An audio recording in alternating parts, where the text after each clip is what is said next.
What's going on, guys? Welcome back to another episode of the Unlock'd podcast. My name is Des, for those of you now joining me. So I just want to hop right into it because I recently came back from a trip from Austin. It was my first time in Texas. Went to visit my cousin, went with my other cousin to visit my cousin that not too long ago moved there. And my life was changed. My life was changed like miraculously in the sense that like Texas is like a whole nother world. And when you haven't traveled in a minute, anything outside of your current state is like amazing. And I felt like there was always something to do. I felt like the atmosphere was different. There were places I've never like even knew existed. It's like it was a cute little quaint like area. And when I say that things like miraculously changed for me, I don't like Starbucks no more. I think I have matured from being a Starbucks girl. And I say that because my whole time there, I was there for 4 days, I think. That sounds about right. I was there for like 4 days, and not one of the times did I have Starbucks. We went to like different like local coffee shops and stuff. And I have to say, like, there's a whole nother world out there with like real coffee. And like I didn't even know how to order. Like at Starbucks, you say like tall, grande, venti. You don't say that in the real world of coffee life. Like they have small, medium, and large. And like how to order, like I didn't really know how to order like that. I'm like, Starbucks has been lying to me. I thought I was doing something with my venti iced coffee. And no, that's not even how you like properly order a drink. So we went there, and I like the taste of, I don't even want to say local coffee, because like what's really the difference between Starbucks and like these other places? I think Starbucks coffee tastes like it's like burnt-ish. Like burnt, I don't know how to explain it, but like it just tastes different. That's the point I'm trying to make. And I don't think I like Starbucks no more. Also, I am really into matcha now. And I'm very much like, excuse me. I'm really much into it. Like I went, and my cousin's the one that had it, and I was like, "Is that good?" And she was like, "Yeah, I love it." I'm like, well, I had it at Starbucks, and I didn't really like it. See, now I have it at a real coffee place, and I like it. Like I love it. And I got mine with like pumps of lavender. They have lavender. Starbucks just got lavender like yesterday. These people are just like, yeah, we have lavender, and you can get like, so this is what I did. I went and I was like, I don't really know like how I should order the matcha. Like I know I just don't want regular matcha. And she's like, oh, okay, I got you. We have what a lot of customers like to do, called the fruity pebbles. Not fruity pebbles, Fruit Loops. Fruit Loops, where you have pumps of lavender and pumps of vanilla, and it gives you like that Fruit Loops type, taste or whatever. And then she was like, you know what? Sometimes for me personally, I do like pumps of white chocolate. I was like, let me get that in a large. And so I got it, and I was like, I looked at her like, Sharon done put me onto a whole nother drink. And I'm like, yeah, this Starbucks done did me wrong. I thought Starbucks knew what they was doing. And now that I'm exposed to other things, like, I don't feel like I could go back. So even the fact that I'm back now, I take that back. I went to Starbucks maybe twice because I was desperate. But like, I be going to my local coffee shop now, and I'm liking it. So Austin, aside from Starbucks, that was a whole rant, but aside from Starbucks and not having it, Austin was a really great trip. It was cool to hang out like with my cousins and like get away from Florida and to just see like, the different things, different people. Customs is different. I didn't realize cowboy boots was really, really a thing. Like I knew Texans like wore cowboy boots, but we went into this cowboy boot store or whatever. And like this is a thing. Like I saw a pair, and I'm pretty sure like they have more expensive ones, but I saw a pair that retail for $600. And I was like, dollars for some boots? Like, what in the world? And that store was like packed. Like people were trying on boots, and it was just a whole thing. But even like to see that is like, it's just different than, what you're accustomed to. So the trip was really, really great. We ate every single day, breakfast, lunch, dinner, different spots. Texas portions of food be like a lot. Big portions, barbecue, taco places everywhere. I feel like I had tacos or like burritos like every day. Desserts. It was a lot of like great stuff. Even much so, we went to this one place and like I got sick. But at first I thought like I got sick because I was just eating a lot that day. But I'm convinced that something was wrong with the guacamole. Because I was the only one that had guacamole, and like I got really, really sick, and I had to like go to the bathroom and all this different type of stuff. But yeah, it was just a really great trip. It was good to get away. It was good to reset. It was good not to do work. It was just a good trip. So I'm back, and we're here now with life. And now the responsibilities and day-to-day things. I'm no longer on vacation, but that's all good. So getting into what I want to talk about today, I was talking to a friend, and we were talking about what we felt like God was telling us like in this season. So we were having a conversation, and they told me what they felt like God was telling them. And I usually don't like questions like that, in the sense of like, I feel like I never have an answer. Like, what is God telling you right now? And I'm like, I don't know what he's saying. But I did have an answer when we were talking, because in this season for me, I feel like God is asking to be involved in every part of my life. Maybe like a couple weeks ago, I really felt like I was just going. Like I felt like I was just operating off of default. Like, you know how like you get in your car and like, okay, I'm going to work.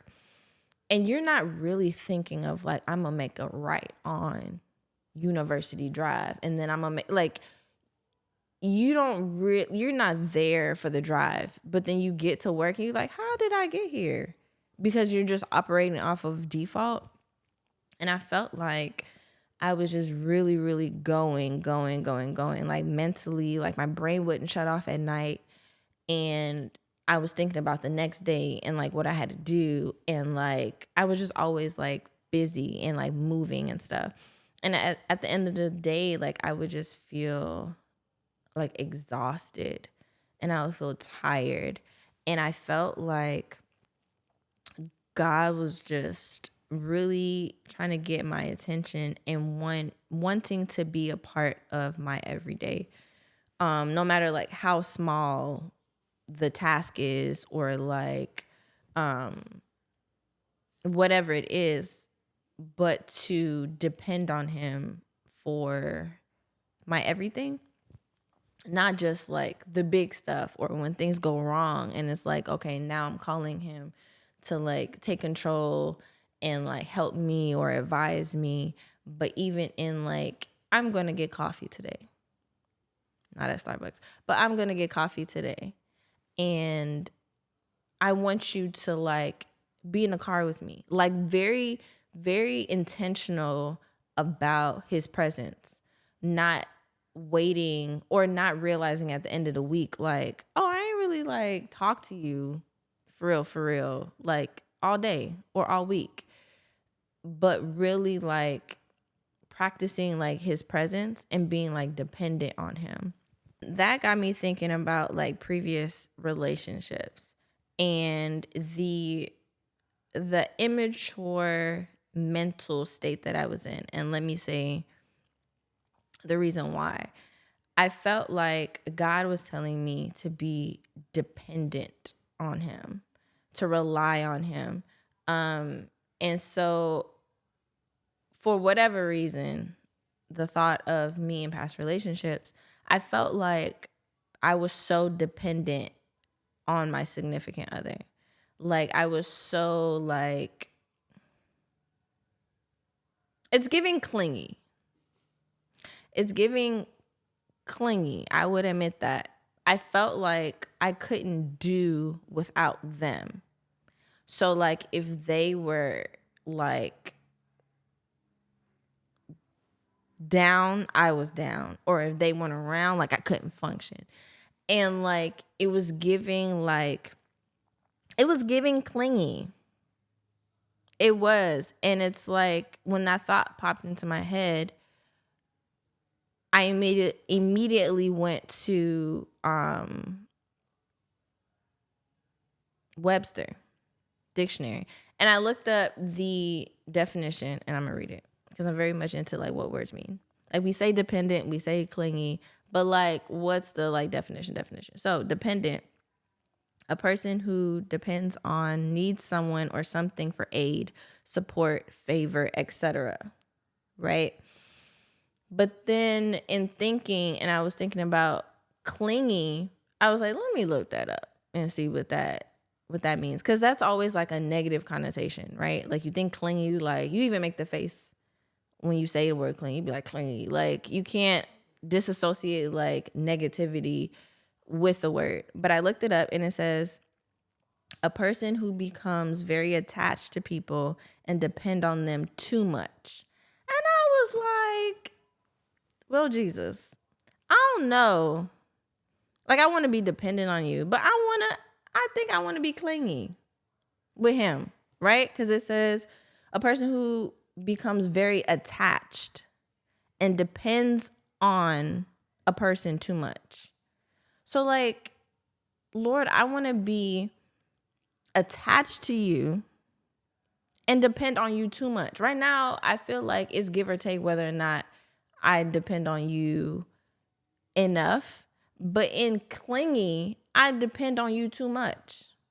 Like I want to get to the point where like I'm depending on God too much. I don't even like that even sounds like strange in saying it. Like I want to depend on you or rely on you too much. Like I want you, like I can do nothing outside of you. Like literally, I can't function or do anything outside of you. Like I want to depend, rely on you too much. So I think it's giving clingy. And that's hard to say because like, but he likes it. Oh, why am I about to cry? And it's funny because even in writing, what the heck is happening? Even in writing the notes, like when you were like setting up the podcast and I was typing, I started getting emotional. And I'm like, what is happening? Because it's like,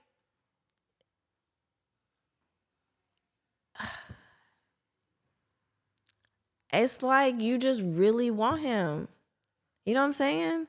Like, even in like, when I reference like past relationships and you put your everything in a person because like you feel like that's your end all be all and it's like, you know, that's your foundation in a sense. But if you like take that, that clingy is toxic.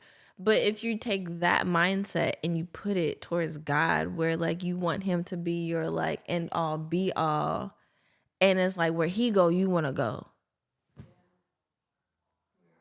Why? About to cry. What? Like you want him to be like your end all be all, where he goes, you want to go. Like when he's doing a thing, you want to be in the mix and do a thing, and like he's setting up something and you're like under his arm, like what you doing, you know what I'm saying? Because you want to be where he is. It's giving clingy.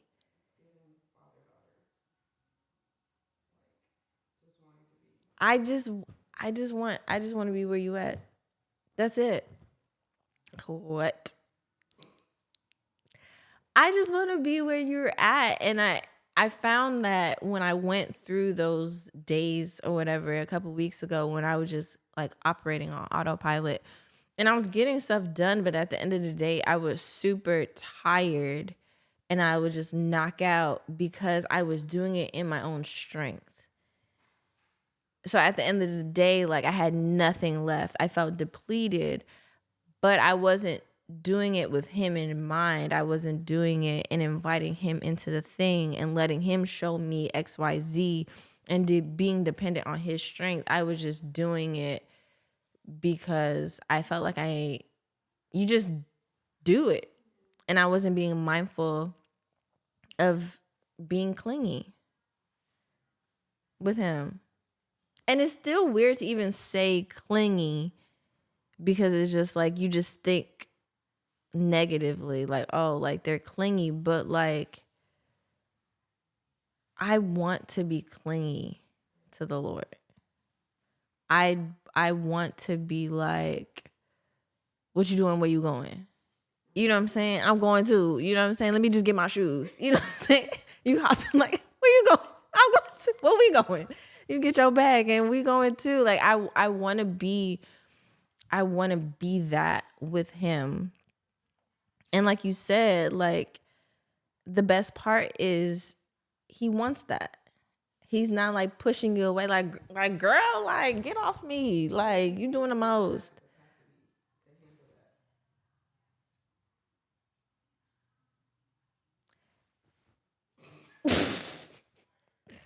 He's the only one that has the capacity to handle that. You know how many times I'm healed enough to admit that I was clingy before. But like, you know how many times it hurts when someone's like, girl, get off of me? Or like, oh, you doing the most. Like, because man doesn't have, like you said, like the capacity for that. Like that's a lot on a person. But God has the capacity. So the times where I'm feeling a little like extra needy, it's just refocusing that feeling not towards a person, but towards God. Because it's not clingy to him.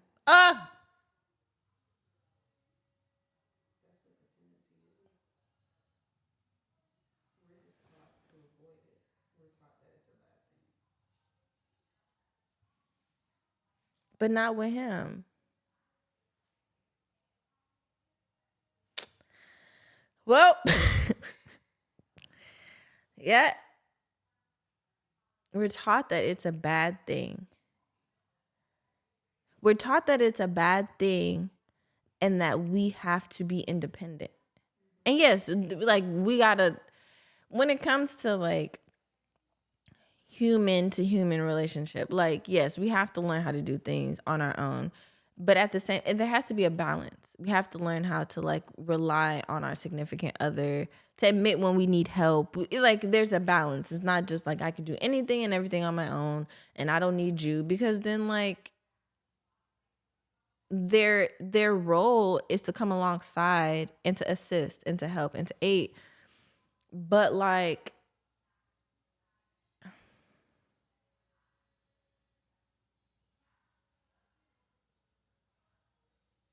I feel like we take the independence when it comes to human relationship and attach it to God. So now when we try to like function and do, we're tired and we're burnt out and we're exhausted and we're frustrated because we're trying to be independent. We're trying to be independent in a dependent relationship. That's a clip. I'm thinking and edit. That's a clip. We're trying to be independent in a dependent relationship.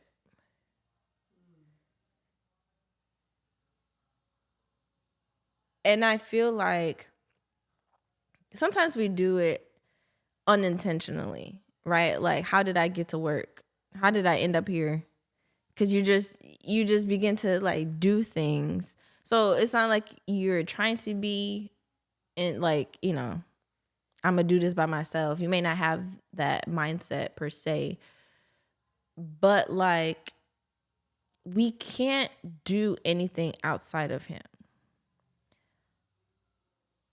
And I feel like we're taking the persona and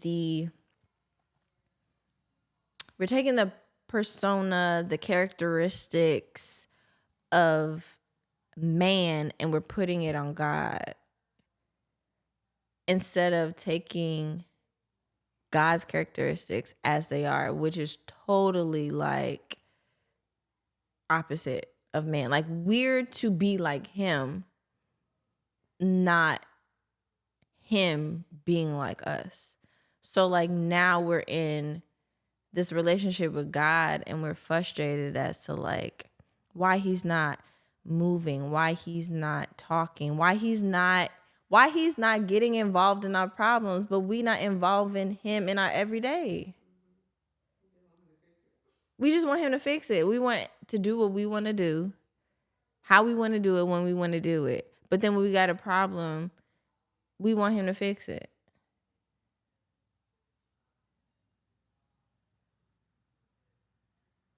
Nah, bruh.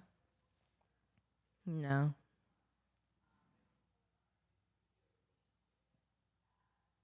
Ain't none of this was in my notes.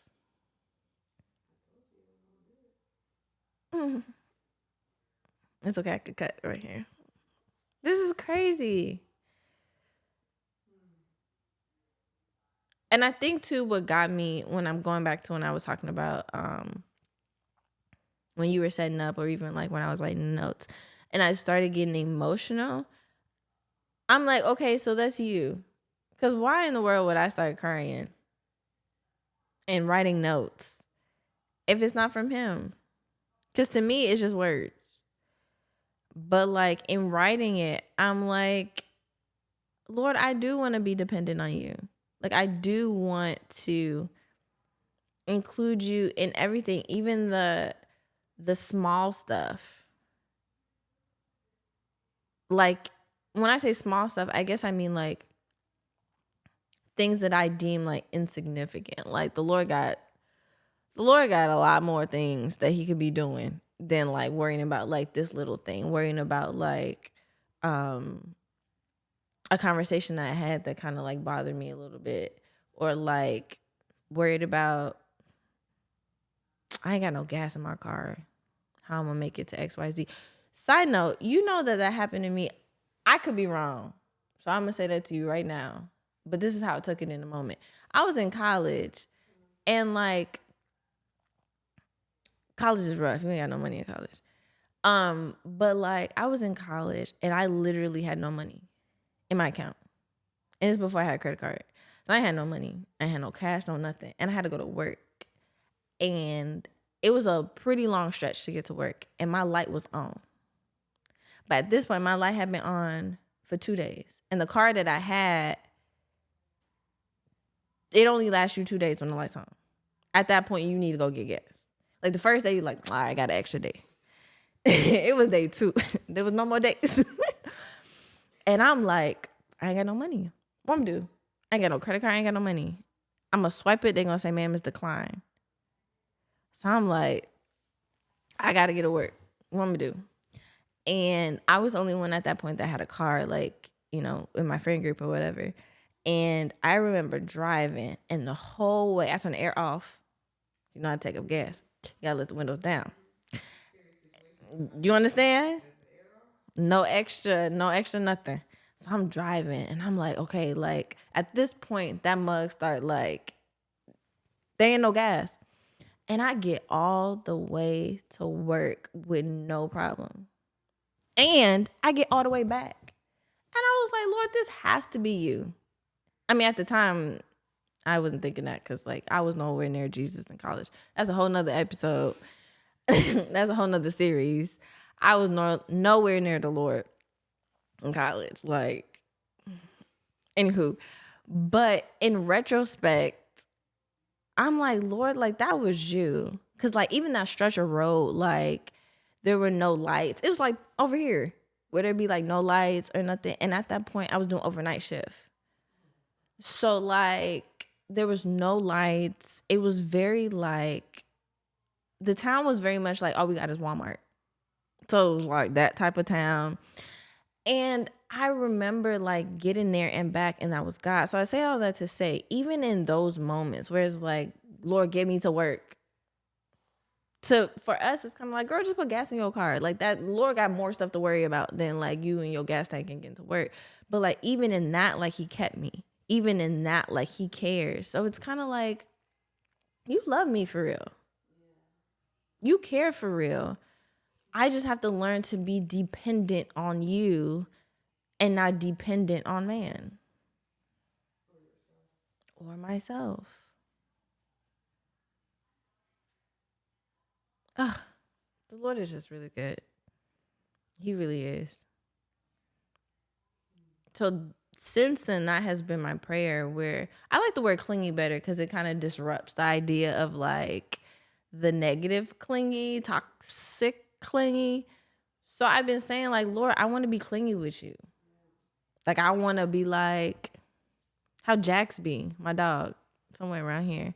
How you go somewhere, like, I can't, I go to the bathroom and he right there.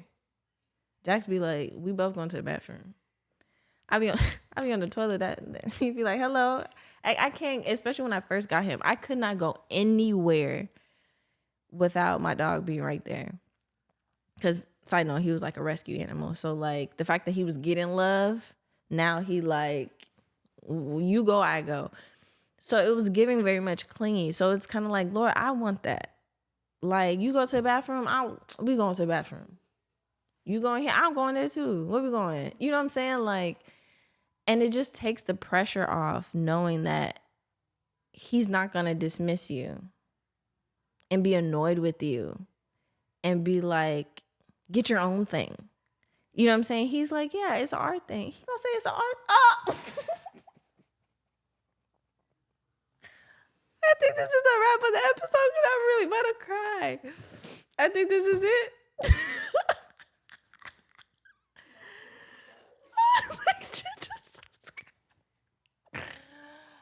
Bro, I'm done. I think I said what I need to say. I'm gonna end it properly, but it's just like, he gonna say it's an art thing. He wants art, like, you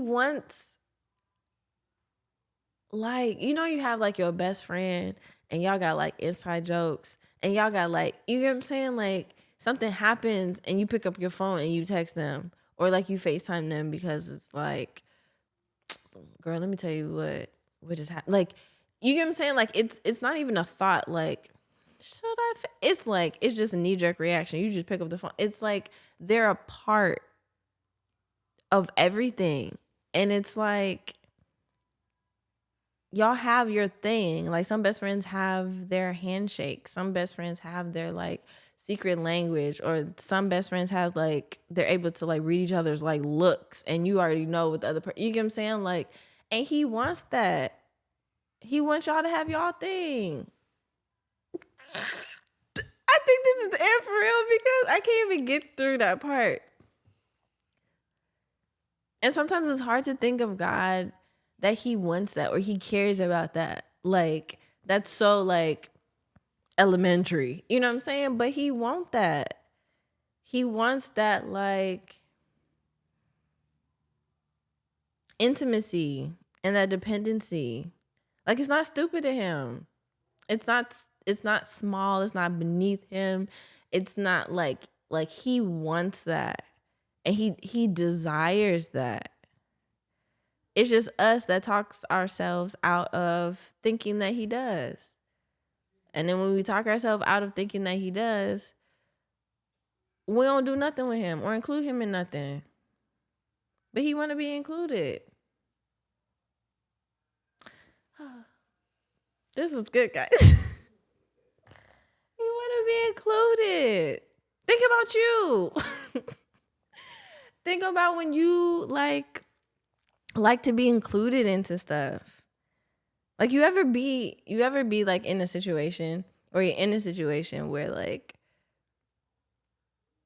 you and a couple other people like have an inside thing, or you see something happen and like all three of y'all begin to like to look at each other because you're like you've built that rapport with one another that you're just able to like, excuse me, you're just able to like peep things about one another.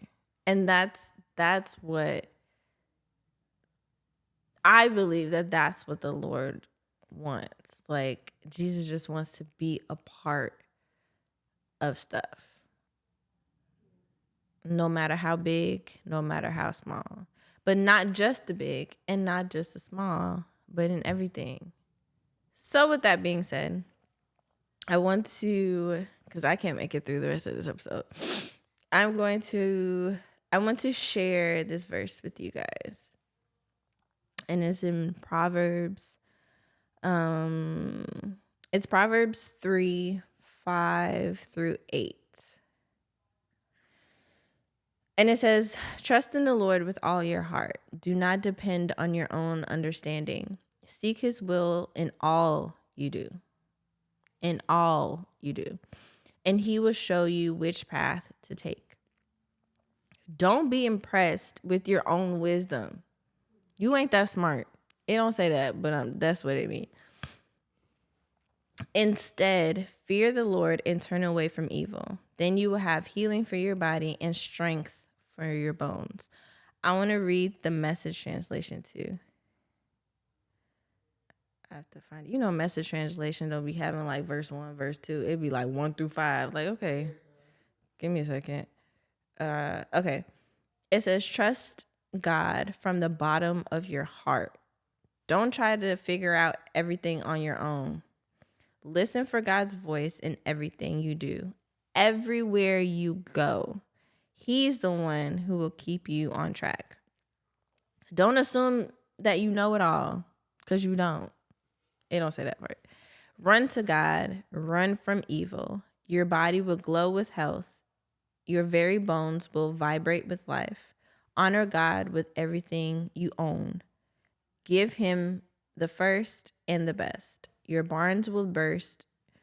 Your wine vats will brim over. But don't, dear friends, resent God's discipline.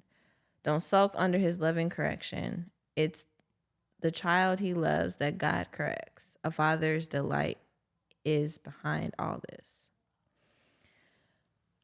So I just wanted to share that with you guys. I hope that helps. I did not plan on crying, but for me, I take that as like, this is something that needed to be said, and it was God led, because what in the world, But he's good, and he just wants to be included in your everyday. So include him in your everyday. The same way you pick up your phone to text someone, the same way you pick up your phone to FaceTime someone and tell them like what happened, or what you heard, or whatever the case is. It's the same way that he wants to be included in your everyday. So as you're doing your laundry, which I got to do my laundry tomorrow, talk to him. You ain't doing nothing but putting your laundry up in that machine. Talk to him. You not doing nothing but putting the laundry on your bed because you ain't folding them. That's that same pile that you're going to sleep with every day. Talk to him. Include him in everything. At least that's what I'm trying to do. I'm trying to be clingy. Be clingy with Jesus because he want to be clingy to you. And before you forget, I'm going to remind you what clingy means. We're not just going to say it. Clingy, a person who become very attached, and depend on others too much. Why wouldn't you want to be clingy with Jesus? It's giving clingy. So cling to him. Make sure you comment, subscribe, like all the things that YouTube offers for stuff to this video, to this podcast. I hope that this blessed you. It blessed me. I'm not going to hold you. And I ain't really planning on talking about half the stuff that I did. But I really hope that this hit home with a lot of you guys. And until next time.